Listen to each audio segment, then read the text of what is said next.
So I was at a bar one time with this guy I just barely met at a conference, and he was lamenting all about, oh, this workout program or this diet is so great. It was awesome. It was wonderful. I was in the best shape of my life. Everything was awesome about it. It was great.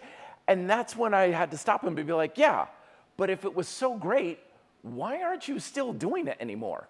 And that question highlights one of the most important variables in our diet and exercise habits that we almost always blatantly ignore to our great detriment. What I'm talking about, of course, is the cost associated with various habits.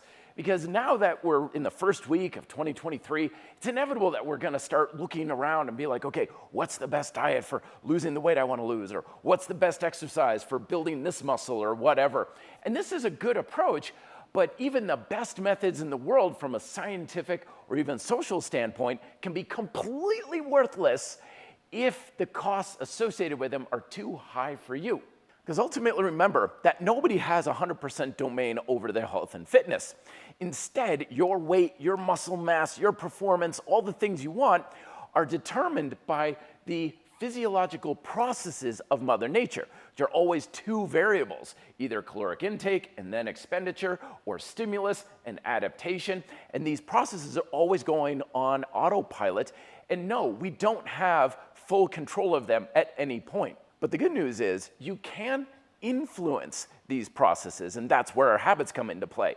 When we change our diet and we change our workout program, we're not making anything specific happen to that process, but we are influencing the speed of those two variables and the direction it's taking us, and that's how you get the results. But when we start to base our choices on what's supposedly the best way to do something, and we ignore the cost, we run the risk of using influences that can be fairly big and substantial, but the cost associated with it is so big as well that you have trouble sticking to it, maintaining it, and just falling off, in which case, does it really matter how valid it is to begin with? So ultimately, the most effective diet and exercise habits are not just the ones that can have a big influence on that process or that are scientifically valid, but the best methods are the ones that are going to have a relatively big influence at a relatively low cost to you.